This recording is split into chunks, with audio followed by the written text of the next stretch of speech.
Buenas tardes. Es un gusto para mí estar aquí. Lo primero, en mi nombre y en nombre del Plan Agropecuario, agradecer a INIA y a los ingenieros Ayala y Quintanz por la invitación para este panel.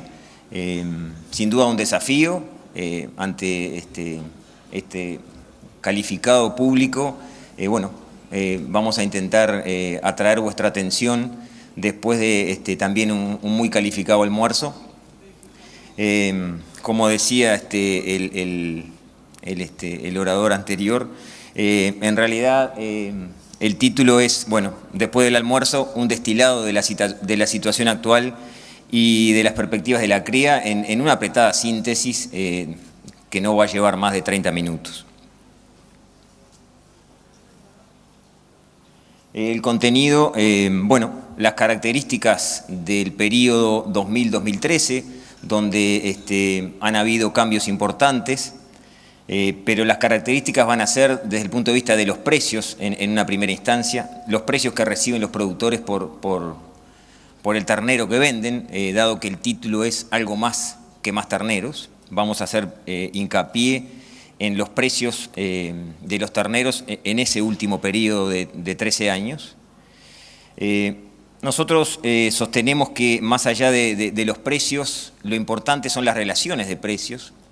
Entonces nos vamos a detener en cómo han sido la evolución de las relaciones de precios más relevantes a nivel de los productores criadores, porque se podrá tener un muy buen precio o un muy mal precio del producto, pero lo importante es cuántos kilos de ese producto yo necesito para que el sistema, que el predio, que la familia funcione. Después vamos a mirar rápidamente también algunos resultados prediales. A nosotros nos gusta basar nuestras presentaciones en medidas de resultado objetivas.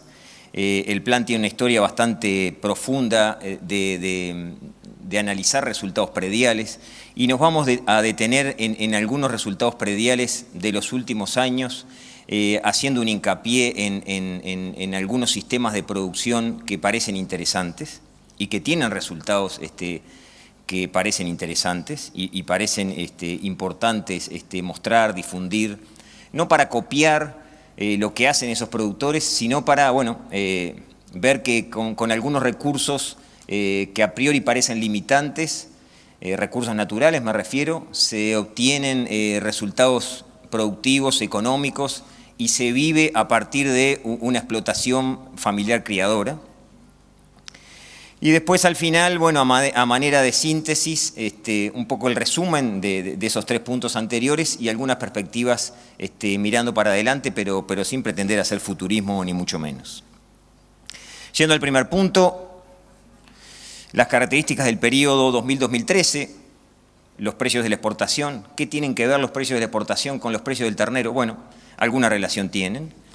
Los precios corrientes y los precios en moneda constante, que después vamos a ver por qué miramos los precios también en moneda constante y no solo en dólares corrientes.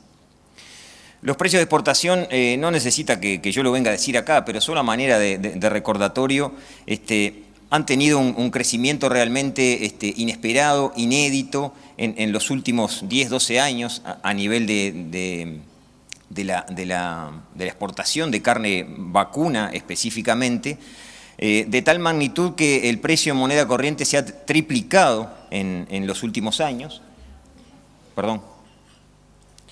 ¿Qué es lo que muestra la gráfica que arranca ya por el 2002 en $1.100 y está hoy en el entorno de los $3.700, $3.800 por tonelada de carne vacuna exportada? ¿Qué tiene que ver eso con los precios que reciben los productores por los terneros? Compartirán ustedes conmigo que la gráfica anterior es bastante parecida a esta gráfica, sobre todo en lo que tiene que ver con la tendencia. Eso es el precio del kilo de ternero en los últimos 24 años en moneda corriente, cuál ha sido su evolución. Arranca ya por el año 90 la gráfica y llega hasta el día de hoy, arrancando en 40 centavos y hoy en el entorno promedio de lo que va del ejercicio, $2.60, es decir, se multiplica por 6, más de 6, el precio promedio del kilo de ternero, y también se tonifica a favor de los criadores la relación reposición-gordo, a veces llamada flaco-gordo, pero en realidad es reposición-gordo. La relación reposición-gordo se duplica en ese periodo, perdón por los desajustes tecnológicos, pasando de algo así como 0,6 a 1,30, 1,32, es decir, valores que estimulan aquellos que producen reposición. En una serie de años tan larga, mostramos del 90 al 2013, 24 años, con la inflación interna que ha tenido el Uruguay a medida a través del índice de precios al consumo, por ejemplo, y lo que ha pasado con el dólar, que se ha devaluado el peso, que se ha apreciado el peso, que se ha devaluado el dólar, que se ha apreciado el dólar. Conviene también mirar la evolución de los precios, no solo en dólares corrientes, sino en una moneda constante, por ejemplo, pesos de este mes. Si nosotros miramos eso, esto es lo que veíamos recién, el precio del ternero va de 40 centavos a $2,60, se multiplica por más de 6, decíamos, y en moneda constante también el precio del ternero crece, en menor medida, por supuesto, pero crece en una magnitud realmente importante, pasa de 20 pesos de este mes a 54 pesos de este mes, es decir, saquemos el dólar, saquemos la inflación del medio y podemos comparar sin ningún tipo de problema aquellos 54 pesos que tenemos allá por kilo de ternero con estos 20 pesos que tenemos acá del año 90 por kilo de ternero. Es decir, también el precio en moneda constante ha crecido de manera inédita para el kilo de ternero en pie. No se ha multiplicado por 6, pero se ha multiplicado por 2,7, que no es algo menor. Por tanto, crecimiento del precio en moneda corriente, crecimiento del precio en moneda constante. Hay como un comentario, un rumor en la calle, digamos, en el campo, ¿qué va a pasar si hay más de 3 millones de terneros en la próxima zafra con el precio? Que el precio baja, que el precio sube, que el precio se mantiene. Bueno, yo no sé lo que va a pasar con el precio, y si alguien sabe qué va a pasar con el precio, sería bueno que los encargados lo invitaran a disertar acá. Pero lo que sí podemos ver es qué es lo que ha pasado con la evolución del número de terneros y con la evolución del precio del ternero en los últimos años.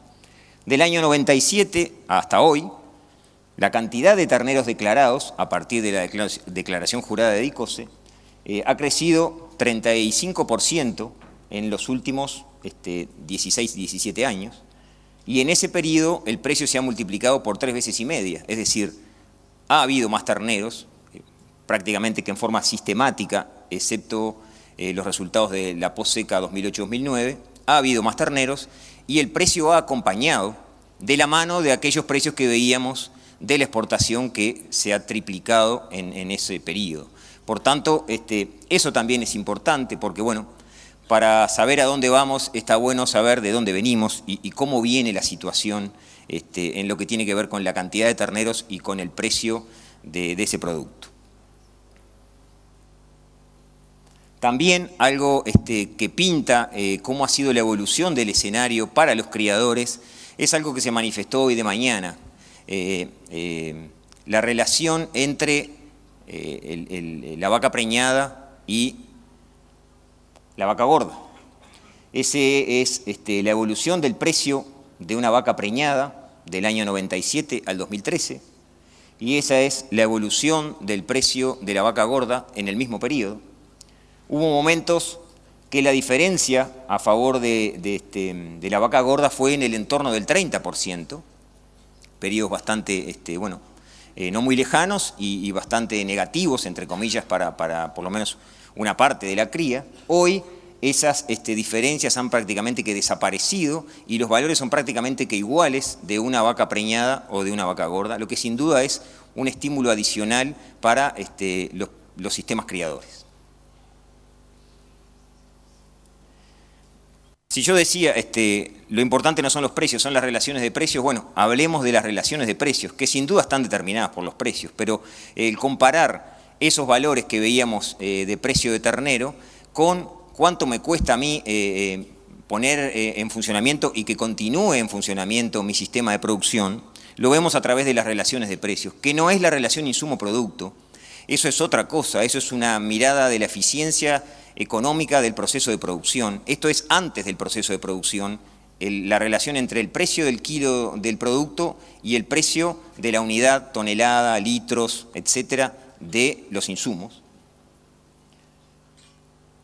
¿Cuál ha sido la evolución de la relación de precios ternero-tonelada de fertilizante? ¿Y cuál ha sido la evolución de precios de ternero hectárea de pradera?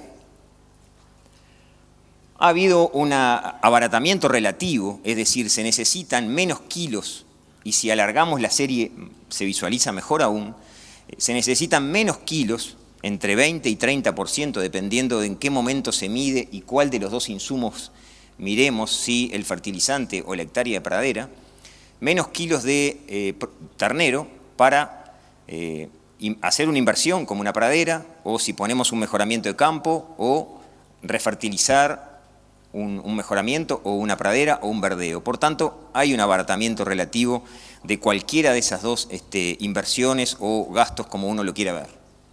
También se habló bastante hoy de la mayor utilización de esta tecnología como el destete precoz.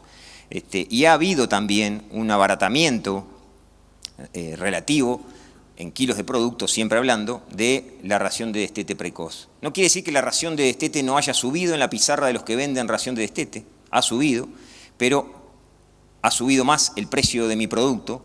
Mi moneda no son los dólares, mi moneda no son los pesos, son los kilos de producto que produzco en mi sistema. Y ha habido un abaratamiento, si miramos las 3 últimas décadas, década del 90, década del 2000 y década del 2010, ha habido un sostenido abaratamiento de la tonelada de ración de destete precoz en relación al precio del kilo de ternero. La última de las relaciones de precios, una relación de precios que me parece que es relevante porque mide en mi moneda cómo mantengo a la familia con el mismo nivel de consumo. Acá no hay una reducción de los niveles de consumo, sino que hay un mismo nivel de consumo, es decir, consumo lo mismo en bienes, la canasta de bienes, en los años que vamos a analizar.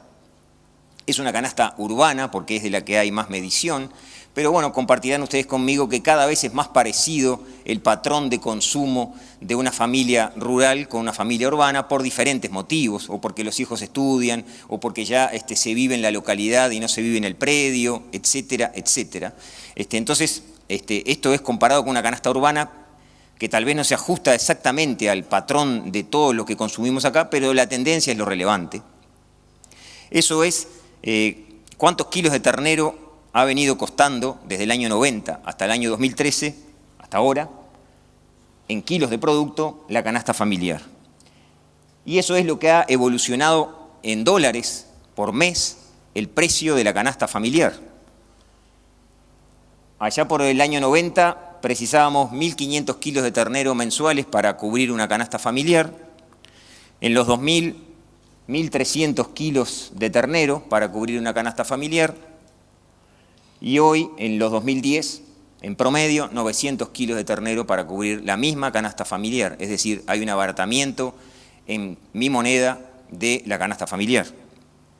Esto no significa que la canasta familiar no haya subido en su valor. Fíjense, en los años 90 costaba $600 mensuales, en los años 2013 cuesta en promedio $2.400 mensuales. Es decir, la canasta familiar se ha multiplicado por 4 en dólares corrientes y se ha abaratado en mi producto, que es el kilo de ternero.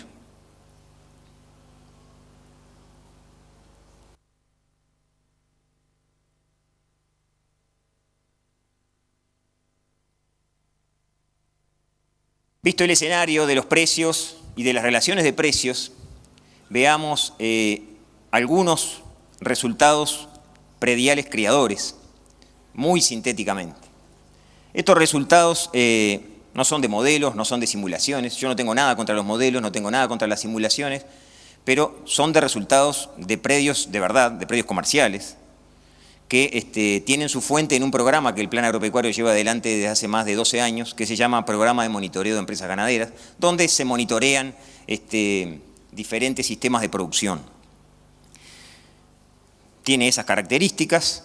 Los técnicos del Plan Agropecuario no son asesores, acompañan la empresa o el predio, pero no son asesores.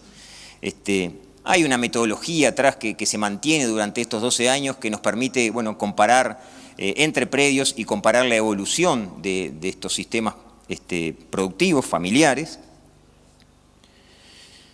Y nos permite, bueno, estar en una tribuna, en un palco de privilegio, donde conocemos los resultados objetivos, pero también conocemos qué es lo que hacen los productores para lograr esos resultados, que sin duda es importante, es realmente a veces hasta más importante que conocer el resultado, qué es lo que el productor hace para lograr el resultado y para permanecer en ese lugar como productor, a pesar de todo lo que ha pasado desde el punto de vista climático, desde el punto de vista sanitario, desde el punto de vista de las monedas en estos últimos 25 o 30 años en el país. Y aclaración, no es un análisis sectorial ni es un análisis que se pretenda extrapolar a los ganaderos. No, es un análisis predial con las ventajas y las desventajas que tiene un análisis predial tipo estudio de caso. Y aprovecho, porque hay algunos productores que participan de este programa, agradecerles, el que participan y están acá, quiero decir, agradecerles el compartir esta información con nosotros. Si miramos los predios criadores que participan del programa de monitoreo del plan, ha sido la evolución del área mejorada que estos productores criadores manejan. Sin duda que es un porcentaje de mejoramientos importante, que tuvo un golpe también importante en la sequía que los redujo a la mitad y que en los últimos ejercicios, este es el 12-13, se ha recuperado. Lo que se ha corrido de ser praderas en general a ser mejoramientos forrajeros, mejoramientos de campo y verdeos invernales. Pero no es para comparar con el resto ni mucho menos, sino que bueno, pero sin duda que tiene un nivel de mejoramientos estos productores más importante que el promedio, indudablemente, de los ganaderos. Esta es la dotación que manejan esos productores criadores, en el entorno de 0,78 unidades ganaderas por hectárea con 17% de mejoramientos forrajeros. Eso hay que tenerlo bien presente. Cuando hablaban hoy y hubo una pregunta incluso de la importancia del ajuste de la carga o de la dotación, se podrá decir 0,78 unidades ganaderas, es mucho, es poco, bueno, todo es relativo, pero tener presente que esa dotación se maneja con 17% de área mejorada. Y ha habido una estabilidad relativa, al menos, en ese entorno de 0,76, 0,77, de la dotación animal con la que trabajan estos predios. El procreo de estos productores, también en estos 13 años, también ha marcado una estabilidad, con algún golpe en una sequía, pero un golpe que los mantiene incluso en valores importantes. Recordar que la sequía 2008 fue bastante importante. Y en valores que está por encima 10 puntos del promedio nacional. Por tanto, es un nivel de procreo estable, elevado, que sin duda afectado por las inclemencias climáticas, como el 2008-2009, que se pagó en el 2009-2010, pero bueno, superando en 10 puntos el 65% promedio que hay también en el país en los últimos 10-12 años.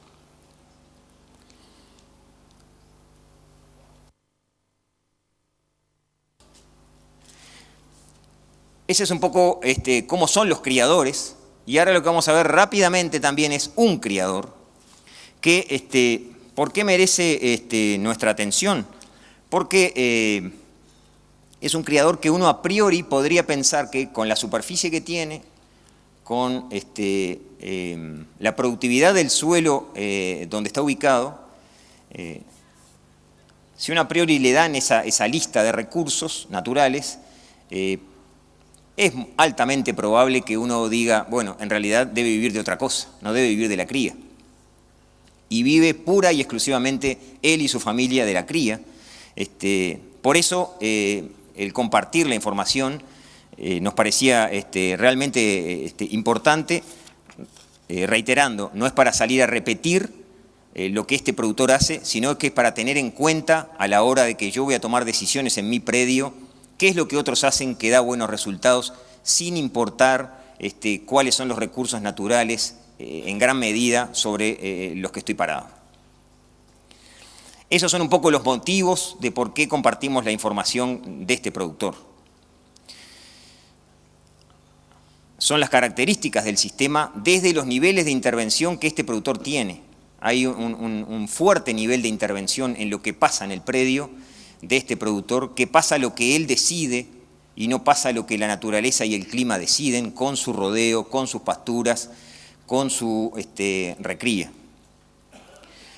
Son suelos de productividad media, 62 de Coniat, 300 hectáreas, un criador, si el 70% creo que es de los criadores tienen 200 hectáreas o menos, de acuerdo a las últimas informaciones del censo preliminares, bueno, 300 hectáreas como criador tampoco es un predio de gran escala, ¿verdad? Compartirán ustedes conmigo.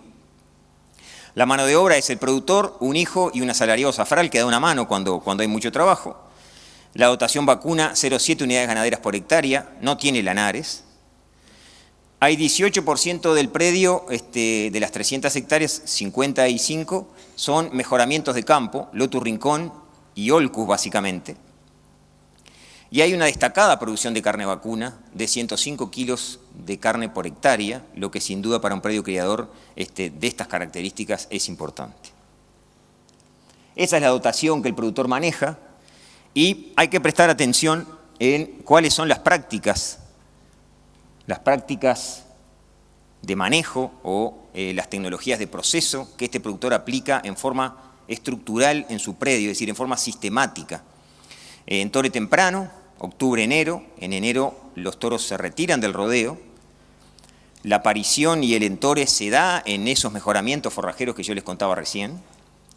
El uso de los mejoramientos es muy inteligente, con parcelas de 5 hectáreas, no en un extremo de sistema complejo, sino en un sistema inteligente de uso y descanso de esos mejoramientos, que se cierran y se fertilizan, refertilizan en marzo y abril, también en forma estructural como pata del sistema de producción. Una dotación que también se podrá decir, con 18% de mejoramientos, apenas 0,7 unidades ganaderas por hectárea, sí, apenas 0,7 unidades ganaderas por hectárea. Lo relevante no es tener ganado amontonado en el predio, sino ganado productivo en el predio. Esa es la decisión de este productor. También prestemos atención a las prácticas, clasificación por condición corporal, control de amamantamiento, destete temporario a los mejoramientos, los terneros y las vacas, por supuesto. El destete es temprano, en marzo. El entore de las vaquillonas es con 2 años, pesando en promedio entre 290 y 330 kilos, a base de los mejoramientos. Se realiza en forma también sistemática diagnóstico de gestación y se suplementa a las terneras en el primer invierno como forma de tener desde el arranque una muy buena recría. Y esas prácticas que veíamos en la diapositiva anterior y en esta que vemos ahora en forma sintética, permiten que este productor también en forma sistemática logre esos kilos de carne por hectárea a partir de esos importantes niveles de procreo o de marcación para, en este ejercicio recién cerrado, 12-13, 98% de preñez, de procreo, de marcación, como le quieramos llamar, de todo el rodeo, ¿verdad? Con una caída, entre comillas, en el año seco de 76%, es decir, cuando el resto tenía 40 o 50%, la seca lo afectó, sin duda que lo afectó, pero lo afectó para bajar a 76% de procreo, manteniendo en los últimos ejercicios, 90% en números redondos, y en este último ejercicio, debido en parte a que el clima lo ayudó, pero lo ayudó, él tomó las decisiones, 98% de procreo.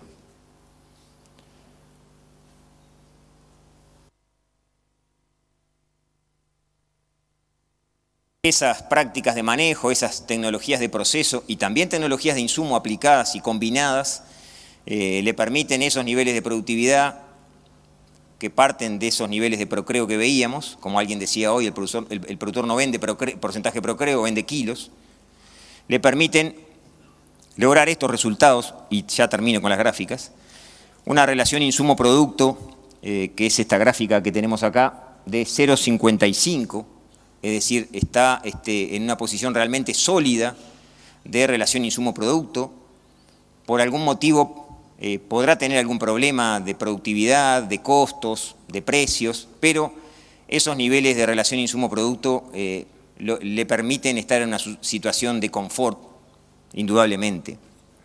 Y con un ingreso neto, que es lo que queda después de pagar todas las cuentas, lo que queda en el bolsillo de este productor, que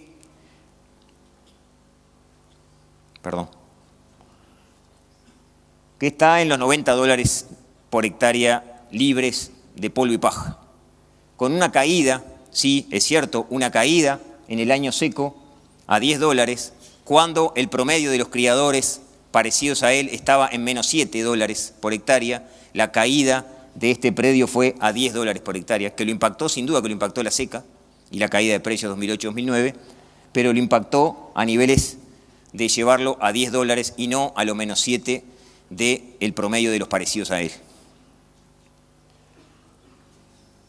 ¿Cómo se logra esto? Bueno, aplicando estructuralmente esas tecnologías de proceso y de insumo, con un ajuste fino de costos, con decisiones de intervención fuertes, estratégicas fuertes y estructurales, sin duda con una gran inteligencia y una gran capacidad de gestión del oficio, del negocio de ganadero, que le permite en esas 300 hectáreas de Coñat 62 lograr estos resultados que me parecía que merecían ser compartidos para que se conozcan.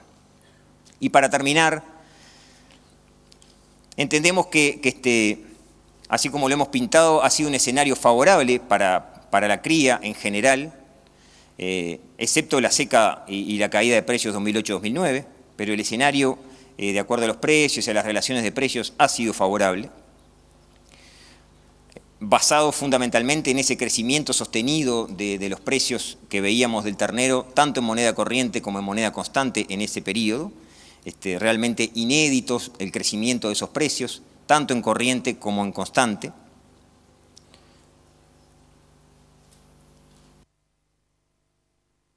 No obstante, el crecimiento de los procreos a nivel general nacional que mencionábamos hoy es lento. Estamos ahí en ese 65, 67, 63, 64, en los últimos 10 años el promedio es 65%, a pesar de ese escenario favorable. Porque hay otros factores, se mencionaron algunos hoy de mañana, a nivel de predio que inciden en las decisiones de adopción de tecnología, de procesos o de insumos, de adopción de cambios que llevan a lograr incrementos en los niveles de productividad, en los niveles de procreo. No solamente es el precio, sin duda que el precio es importante, pero hay otros factores a nivel de predio que influyen en la toma de decisiones, que inciden en las decisiones de adopción de tecnología, que en definitiva es el centro de la cuestión aquí para, digamos, no tecnología per se, sino tecnología como herramienta para el crecimiento productivo y el crecimiento del ingreso de los productores. Pero como vimos recién, algunos productores han aprovechado, en el buen sentido, el escenario favorable y hay casos exitosos que han tenido buenos resultados productivos y por ende, dado el escenario, buenos resultados económicos. ¿Cuál ha sido la estrategia en general de esos productores, entre comillas, exitosos? Aumentar la productividad del rodeo, por un lado, sacando los animales improductivos, no teniendo 2 rodeos, y por hectárea también, pero productividad por productividad no, sino productividad pero controlando el costo por kilo más que el costo por hectárea. Uno puede ser muy austero en los costos por hectárea, pero el costo por kilo le puede costar muchísimo. Entonces, lo importante es conocer el costo por hectárea y controlarlo, pero conocer el costo por kilo, dar un paso más, y conocer y controlar el costo por kilo es lo relevante, no el costo por hectárea únicamente. Entonces, con esa estrategia, aumentando la productividad a través de algunas medidas que vamos a ver ahora, controlar el costo por kilo es lo relevante. El uso de las tecnologías de proceso es una de las herramientas clave. Cuando hablo de tecnología de proceso, todos conocemos lo que es, ¿verdad? Manejo, en realidad, prácticas de manejo. También el uso de tecnologías de insumo, mejoramientos, uso estratégico de concentrados para las recrías, para las terneras, uso de tecnologías de insumos en general. Inversión, no se puede aplicar tecnologías de proceso si no hay inversión, indudablemente. Se necesitan algunos niveles de inversión básico para poder manejar el rodeo, para poder manejar las pasturas, mejoramientos o el campo natural, que sigue siendo la base de la competitividad, indudablemente. Para pequeños productores han habido y hay algunos planes que intentan mejorar la infraestructura para poder utilizar las tecnologías de proceso mejor y poder en definitiva aplicarlas en los predios. Y sin duda que la capacidad de gestión que ese productor, que esa familia, que el decisor tiene de manejar ese negocio, de manejar ese oficio, como uno lo quiera llamar, es determinante y es una de las claves para poder llevar adelante, digamos, el aprovechar el escenario favorable. Y la actitud y los niveles de intervención que van de la mano de la capacidad de gestión. La actitud de proactividad, de estar siempre un paso adelante, de ser planificador, de prever las cosas, de prever cómo va a funcionar el sistema, de ser en definitiva un verdadero tomador de decisiones en el predio, también es un factor determinante y es una herramienta, por llamarlo de alguna forma, que los exitosos, entre comillas, han puesto en práctica. La penúltima es esta. Siempre se ha estudiado, de tiempos bastante remotos, podríamos llamar, cuál es la asociación o la correlación entre los resultados y los predios. Y hay una asociación clásica, digamos, entre el resultado o los mejores resultados y algunas características estructurales de los predios. Los mejores suelos, la escala, etc. Pero también hemos podido identificar alguna asociación positiva que la podemos llamar como más novedosa, que esa más clásica, que es los resultados superiores sin importar la escala. El caso que les mostraba es un caso, sin tener correlación o asociación directa positiva con los suelos, con la ubicación, sino con el que está tomando decisiones o la familia que está tomando decisiones allí arriba de esos recursos naturales. Hay una asociación positiva entre esas variables, resultado y la capacidad de gestión, el nivel de intervención, la actitud de ese tomador o de esos tomadores de decisiones en estos predios criadores, indudablemente. Y y en base a estos comentarios, sin duda que reforzamos la apuesta a sistemas, a predios, a establecimientos, como uno les quiera llamar, a estancias, donde se combinen y utilizan inteligente y sustentablemente el campo natural, que es y va a seguir siendo la base de la competitividad de la ganadería y sobre todo de la ganadería criadora, los mejoramientos forrajeros estratégicos, sin duda, y con un uso inteligente, un uso estratégico, que se les permita aprovechar inteligentemente, la suplementación, el manejo de la dotación y que además posean una facilidad operativa, porque sistemas complejos con poca gente es difícil llevarlos adelante. Entonces, la facilidad operativa de la combinación de eso en forma sustentable sin duda que es la apuesta mirando hacia adelante. Facilidad operativa sobre todo para que tanto el productor como los colaboradores tengan una calidad de trabajo y por ende calidad de vida sustentable y repetible, que sea un predio vivible, digamos. Además, también hay medidas objetivas de eso. Si hay eventos adversos climáticos, el cambio climático está entre nosotros, o eventos adversos de precios, o ambos, climáticos y de precios, estos sistemas son más resilientes, es decir, se golpean menos, son como elásticos, se golpean menos y se recuperan antes. Lo vimos en este predio que veíamos recién, cuando el resto quedaba en menos 7 dólares por hectárea de ingreso neto, él bajaba a 10, entonces a 10 dólares por hectárea. Entonces, no solo son más sustentables, sino que son más resilientes y se levantan antes, después que las crisis climáticas o de precios o ambas pasan. La última. Para el futuro. Algunas más que respuestas interrogantes para compartir entre todos. Para este ejercicio que empezó, 13-14, ¿cómo será primavera, verano y otoño? ¿Será como este que pasó? ¿Cómo van a evolucionar los costos? El dólar se viene comportando en estos meses de este ejercicio con la camiseta de los ganaderos, está jugando para el productor ganadero en la apreciación que tiene frente al peso, es favorable, permite licuar costos en pesos, etc. Y los precios de esa sombra o ese comentario o esa interrogante que hay, ¿qué pasa si hay más de 3 millones de terneros, hay 3 millones de terneros? ¿Qué pasa con los precios? Bueno, esas son algunas interrogantes para el corto plazo, y más mirando un poco más adelante, levantando un poco la mira, poniendo las luces largas, no desconocemos que hay problemas de disponibilidad de mano de obra capacitada para llevar adelante sistemas que requieren de más mano de obra, de más recursos humanos. El tema del relevo generacional también es importante y es algo que hay que tener presente. ¿Quién va a seguir con un nivel etario de los productores algo elevado? El crecimiento de la productividad para, bueno, por un lado aprovechar el escenario favorable, licuar los costos en más kilos, pero sustentablemente.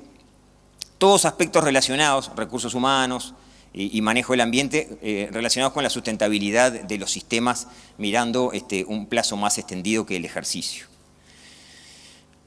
En un marco mundial de, a pesar de las inestabilidades de Europa, de Estados Unidos, etcétera, con una demanda agregada de alimentos que permanece, y que, bueno, que para el Uruguay y el productor criador, que es productor de alimentos, no de terneros, produce carne, que es un alimento, sin duda que es favorable. Es todo lo que tenía para compartir con ustedes. Muchas gracias.